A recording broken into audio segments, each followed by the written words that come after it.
Welcome back to Never Enough Novels for a look ahead at the most exciting new books that are being published in 2025. I have my eye on a bunch of things that are a mix of romance and thrillers and fantasy, so I'm going to go through all the ones that I cannot wait to read by genre so you can easily skip to any section that interests you the most. Next year, there's going to be a mix of authors that I want to highlight that I read before and loved their books, so I'm looking forward to their new releases. Plus, I have a few authors on this list that are new to me, so I'm excited to try them out for the first time.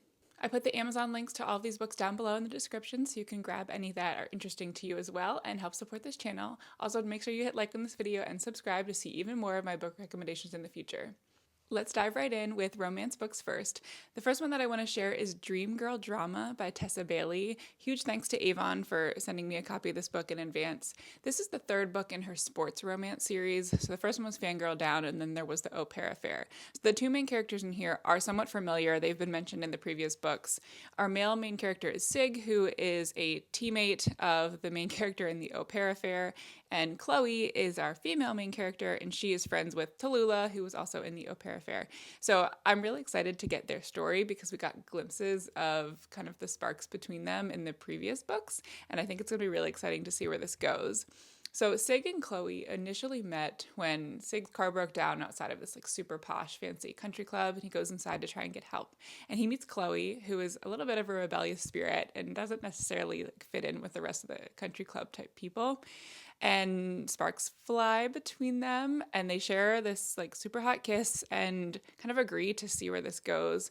But the next day or a few days later, Sig is going along with his dad to meet his dad's new girlfriend, and he sees Chloe sitting in the house. Turns out Chloe's mother is dating Sig's dad, and they're announcing that they're getting married. So now all of a sudden, Chloe and Sig find out that they are going to be step siblings, making any sort of like romantic connection between them off limits and a little strange. So they agree that they're just going to put this thing to the side and stay platonic friends. But Chloe's ready to get out of her mom's shadow and kind of controlling nature. So she needs a little bit of help kind of getting around Boston on her own and learning to be more independent. So Sig agrees to show her around the city, show her how to like do some things herself and get more independent. And of course, they can't quite hide this connection that remains between them. So I love that this is like a bit of a forbidden romance, two characters that are clearly meant to be and very good for each other, but have this larger thing hanging over them that's going to affect their relationship. I have adored all of the books in this series. I can highly recommend the other two, and I am sure that this one is going to be another hit as well. If you're looking for a book that comes out very early in 2025, a great option would be The Lodge by Kayla Olson. I'm really excited about this because it's got a wintry feel, but it's not holiday related. I think it'll be perfect for like the January, February timeframe when you want seasonal romance, but something that doesn't revolve around like Christmas or Hanukkah or any of the holidays. So this is sent to me by Atria, and I am really excited to get into it. It features a ghostwriter who was given a new assignment to ghostwrite for a member of a boy band that broke up a little while ago. So he gives her a chance to go stay at his like fancy penthouse apartment at the ski resort in Vermont. So she takes him up on it and figures it'll be a great way to get away and just kind of focus on this book that she's writing for him. While there, she gets up to kind of the usual things you'd get at any fancy resort, takes advantage of all the different amenities, falls in love with a hot ski instructor. But at the same time, she is uncovering some secrets about like what happened to the band all these years ago. So another member of the band mysteriously disappeared, and that's kind of part of the reason that they broke up, and they don't really know what happened to him. So she is learning a bit more about, the person that she's supposed to be ghostwriting for. And she's starting to like uncover the mystery of this disappearance of the other member of the band as well. So I'm really curious to see if it's obviously a romance, but it also has this kind of mystery and investigation going on as well. So it seems like it'll be some interesting like combination of the two. This is supposed to come out on January 7th. So again, you can grab this right away and it will be a great book to read during the winter. The next book is from an author that I absolutely adore, one of my all-time favorites, and I have read every single one of her books. This is another one that I can't wait to get into, and it is called Beg, Borrow, or Steal by Sarah Adams. She is the queen of charming small-town romances, and this looks like it's going to be no exception. We're headed back to the town of Rome, Kentucky to meet two new characters who are fellow teachers and also like former enemies. So our main character, Emily, finds out that her old nemesis Jack is coming back into town, and she's not happy to hear that and kind of plans to like sabotage his return a little bit. But he ends up that he's also her neighbor when he moves back. So there's kind of a like forced proximity element of this as well, since they obviously live near each other. But they are now fellow teachers at school, and when Emily accidentally does something that she doesn't want to be revealed, Jack is the only one who can help her prevent this from happening. So both of these two, interestingly, are kind of writers under pen names, so no one knows like, what they actually do in the literary world. But Emily sends an email to her school's principal, which could reveal her secret. Jack offers to help her, of all people, and they team up to steal back her manuscript and help keep her secret. So this definitely is going to be an enemies to lovers vibe. I think it's neat that it's set in the school setting and also has a little bit of a literary element as well. But honestly, she could write anything and I would read it and probably recommend it. So I am highly excited to read this one as well and head back to our favorite town of Rome, Kentucky, and get more of these small town romance vibes.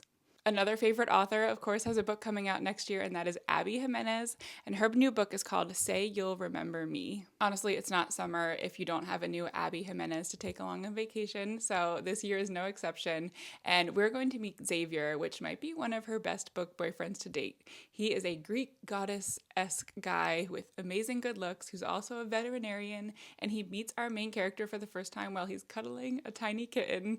Like, honestly, does it get any better than that? Except him and Samantha get off on the wrong foot immediately after their first conversation. And in an effort to kind of prove her wrong about what she thinks about him, he wants to take her out on a date. It turns out to be like the best date that either of them have ever been on. One of the longest, most intense and exciting and fun times that they have ever had. And they are both really excited to see where this could go. Except Samantha is dealing with a enormous family crisis and she knows that the timing is just off. Like there is no way that she can devote the time or effort to an actual relationship. She is basically just begging him to forget about her and let her deal with her crisis so that he can move on with his life without having to worry about her.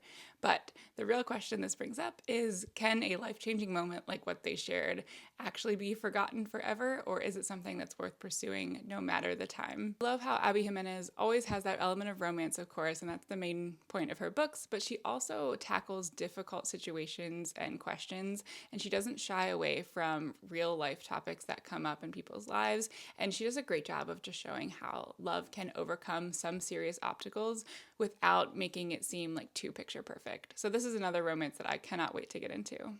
Next on my list is a book called Deep End by Ali Hazelwood. So I've been a longtime fan of Ali Hazelwood, and normally she writes kind of STEMinist romances that take place in the world of like science, technology, etc. So this one is a little bit different, and I have been following along with this book's progress on Instagram for ages, it seems like. So I've been getting little tidbits as she revealed the title and then revealed the cover. So this is one of the most anticipated books of 2025 by far, because I've just been so invested in its journey and getting it to the point where we actually get to read it. This is her first foray into a sports romance, so we are entering the world of swimming. In this book, she focuses on two college athletes who are on the road to the Olympics. Scarlett is seeking it out for diving, and Lucas is a competitive swimmer. He's the golden boy at school, while she kind of keeps her head down more and just focuses on her craft. But a revealed secret unexpectedly brings them together, and they agree to a little arrangement that will help them blow off steam while they're dealing with all the pressure of competitive swimming and diving and trying to make the Olympics. I don't think I've ever read a romance featuring two swimmers, so I think that's a really exciting kind of new sport to get into. Plus, you've got the Olympics element, which I'm a huge fan of, so I'm hoping that that's woven into the story a good amount as well.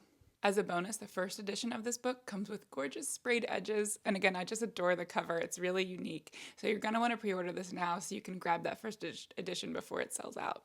The last romance book I'm going to share today is called First Time Caller by B.K. Borison. This is a beloved author of one of my all-time favorite romance series called Love Light Farms. I was so sad to have that series end, so I am really excited to see where she goes next. And on top of that, just in general, I love her books, but this one is loosely based on the movie Sleepless in Seattle. Our main male character is the host of Baltimore's Romance Hotline, but he is facing a major problem because he is just kind of done with love and just over the whole thing. He's kind of at a crossroads and not really sure how to keep going with this job until a young girl calls in asking for advice for her mom. Their conversation ends up going viral, and now he finds himself helping Lucy with a huge following now listening in. Lucy, meanwhile, was perfectly happy with her life and hanging out with her daughter and enjoying her time, but the new spotlight on her and all of these questions about her dating life have her thinking that maybe it is time to jump back into the dating pool. She starts working with Aiden, who maybe isn't the right guy to be giving romantic advice based on how he's currently feeling about love. But this stirs up all sorts of confusing feelings because she is starting to fall for the guy on the other side of the radio instead of these men that she's supposed to be dating. I have extremely high hopes for this one, and I am confident that will be another hit from her. I cannot wait to see kind of how it ties into Sleepless in Seattle and the modern connections that they make. I think this is a unique romance with a kind of a cool concept and just another one that I cannot wait to read. Next up, let's dive into some thriller and mystery books that are coming out in 2025 that sound amazing. First up is The Matchmaker by Aisha Saeed. This one is described as an utterly original mystery, so that has me all sorts of intrigued about it. Our main character, Nura, is a matchmaker for an exclusive clientele, and she's made this big name for herself, even though she's actually single and only 31 years old. However, there is a certain level of expectation in her job, so whenever needed, she brings along her best friend Azar to kind of play her pretend boyfriend whenever she needs to maintain a certain image among her society. But the darker side of love and desperation starts to show itself when one of her couple's wedding gets sabotaged, and she realizes this has been the latest in a long line of disasters or issues that she's noticing throughout her life. Nura and her team start hunting down whoever keeps threatening her business, and as the situation starts to escalate, she realizes she might just be fighting for her life. So this is clearly a unique book because it's got, I think, a little bit of elements of romance, as well as obviously this mystery to find out what's going on with Nura and who is attacking her. So I'm excited to see this. This is a new to me author, so this is one that I can't wait to read in 2025, and hopefully we'll get to see more from this author in the future. Next up is The Note by Alistair Burke, and this is about three childhood friends who arrange a getaway to the Hamptons to reconnect after some time apart and catch each other up on their lives. Their friendship has stood the test of time, and they have dealt with everything from all of the highs of childhood to teenagers through the college years, as well as some heartbreaks, plus they have some even darker secrets that they've been keeping for each other. One night, while they're on vacation, the three women pull a drunken prank on another couple, but it ends up going horribly wrong. Later, Maya finds herself kind of at the center of a police investigation, and she is starting to wonder if she actually knows everything there is to know about Lauren and Kelsey, or if they have been keeping secrets of their own from her. This sounds like a thrilling ride as we learn more about the history of these three women and the dynamics between them, as well as like what actually happened that night in the Hamptons. The last thriller I'm sharing is called Beautiful Ugly by Alice Feedy. A mysterious disappearance kicks off this new husband and wife thriller. Grady is a writer who is on the phone with his wife when she's driving home one night, and he hears her get out of the car, like slam on the brakes, get out of the car, and then just hears nothing. When the car is eventually found, there is no trace of his wife anywhere. He's left with only questions and grief because he has no idea what happened to her, whether she's still alive or just disappeared. And a year later, he's still struggling with this situation. So he decides to get away to a small Scottish island with the hopes of starting to get his life back on track. But while there, he sees a woman who looks shockingly like his wife. And that's basically all we know from the summary. So I am really excited to see where this story goes based on such kind of limited information. I always love the idea of like, what happened to this woman? Like, is this person actually his wife? Did she have some reason for leaving? Or is it someone who just looks like her? And like, what else is at play? I think Alice Feeney does a great job kind of weaving these intriguing tales. So this sounds like another really interesting thriller from her. Let's dive into some fantasy books next. First on my list obviously has to be Onyx Storm by Rebecca Yarros. This is the third book in the Fourth Wing series. It comes out on January 21st. I know that date is marked in so many readers' minds. I've seen so many things on like Instagram about how people are going to take the day off work, like make sure my boss knows I'm not coming in that day because they are ready to just devour this book as soon as it comes out. I don't want to give away really anything up to this point in case you haven't read the other two books, but Onyx Storm is going to pick up where Iron Flame left off. We find out some new information about Xaden that changes the course of his and Violet's lives. So I think this book is going to be a bit darker and like more of a struggle for our main characters than previous books. Rebecca Yarros has talked previously about how she kind of writes, I think it's like an M or maybe a W, but it's where it's like there's kind of like a high and then like this really dark period, and then they kind of come back up where some good things happen and then like go back down again before the kind of the final conclusion of the series. I think we're going to be in one of these like pits of despair with our characters as they try to struggle to deal with this new situation. And there's been a lot of talk about like Violet finding allies wherever she can to try to help her and support her. So I cannot wait for this as well. I loved Fourth Wing, and I thought Iron Flame was like a little bit too long, but I'm hoping she kind of tightens things up in Onyx Storm and gets back to that like intense, thrilling nature of her first book that just captivated us all so much. If you haven't read these, it's a whole romantasy series with humans who can ride dragons and they get special powers based on the dragons they have. And throughout the first two books, they deal with lots of different situations, different enemies, learning how to control their new powers, as well as some romance, of course. It is a really engaging series. It's not like the most well-written thing, I've ever read, but I thought it was a lot of fun. So for that reason, I'm excited to continue on with the series and see where Onyx Storm takes us. On a completely different note, the next book I want to share is A Witch's Guide to Magical Innkeeping by Sangu Mandana. She wrote one of my all-time favorite books about witches. It's very much like a cozy fantasy called The Very Secret Society of Irregular Witches. I just adored it and I highly recommend that one. So I'm hoping that this one will have kind of the same like cozy, heartwarming vibes. Our main character, Sarah Swan, used to be one of the most powerful witches in Britain, but then she used her magic to resurrect her great aunt, and she lost her magic and was exiled from her guild. So now she's kind of out on the fringes of society, helping her great aunt run an enchanted inn. But mostly she's trying to figure out how to get her powers back. She comes across an old spell that just might be able to do that. She decides she needs some help to actually try and make this happen. So enter Luke, who is a handsome but icy magical historian. So he might be the key to unlocking this spell and how to get her powers back. He generally has no interest in helping out and kind of likes to keep to himself. But so he's a little surprised as well to find himself agreeing to help Sarah and, finds himself thawing a little bit toward her.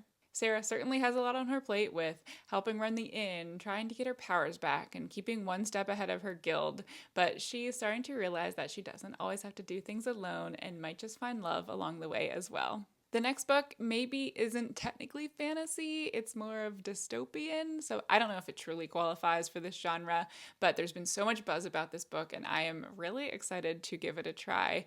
It is called Sunrise on the Reaping by Suzanne Collins, and it is another installment in her Hunger Games series. This is a must-read for me because we are finally getting Haymitch's story. So this book is going to take place around the time of the second Quarter Quell, which is the games that Haymitch ended up winning. So I am dying to find out more about him and how his games went down. I know so many people have high hopes for this book, so I'm really hoping she delivers.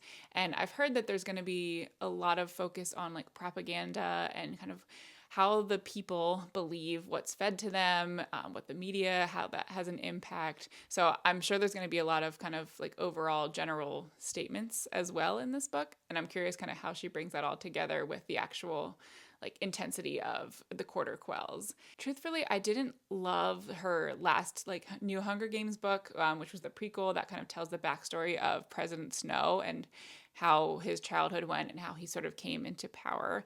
So that has me like a little nervous because again, I didn't think that story made a lot of sense, and I thought it was going to give us more about him that kind of like showed us how he got to be the person that he was, and I was just a little bit disappointed overall in that book. But my hopes are still sky high for this one. I think Haymitch overall is a more interesting character, and I'm curious to see kind of how she weaves his backstory. The last book I'm going to share on my list of most anticipated reads of 2025 is called Rebel Witch by Kristen Ciccarelli. This is the second book in her Crimson Moth series. So the first one was called Heartless Hunter, and it came out in 2024. I love that this is just a duology. Like, can we please have more fantasy duologies in the future? Because to me, it's just so nice to have a fantasy book that we get to extend the story a little bit. So it's not just one book and then you're done, but it doesn't drag on endlessly. And I feel like those longer series have a tendency to lose steam or kind of get less exciting as they go on, or the books just become like 1,000 pages for no reason. So I'm very here for the fantasy duologies and like please give me more of them. So if you're also interested in that, I highly recommend checking out Heartless Hunter. That's the first book. Rebel Witch kind of picks up where that story left off. This is set in a world where witches are on the run and they are being hunted by these ruthless witch hunters to be eliminated. So, our main character, Rune, is a witch herself, but has hidden her true identity and basically created this persona where she's kind of like a ditzy member of society, and she is trying to secretly help witches as this like vigilante whenever she can. So she uses her ditzy persona to get close to Gideon, who is like the most notorious witch hunter of them all, to try and get information from him about like who they're hunting down and when they're moving witches, so that she can come in at night under the cloak of darkness and save her fellow witches. But this is more of a romantasy, so feelings start to develop between the two of them. And as they're playing this like cat and mouse game, they're both trying to hide secrets from the other and figure out like who the true identity of this vigilante is. So the first book kind of ended with a bang, and now we're picking up where the story left off. Rune and Gideon are separated, and Rune must team up with this blast from the past who's like an unexpected appearance in both of their lives. And she's kind of trying to form allies to help protect witches while at the same time wrestle with her feelings about Gideon. So I cannot wait to see where the series go and then how she's going to wrap this up. So that's just a few of the incredible books coming out next year that I cannot wait to read. I hope you found some new ones for you that you'll be able to read as well. Again, you can grab those from Amazon down below. Also, share in the comments if you've seen any books that are coming out next year that are high on your list so that you can bring those to our attention as well. If you want to see my favorite books from 2024, you can head here to check out that video to get even more book recommendations.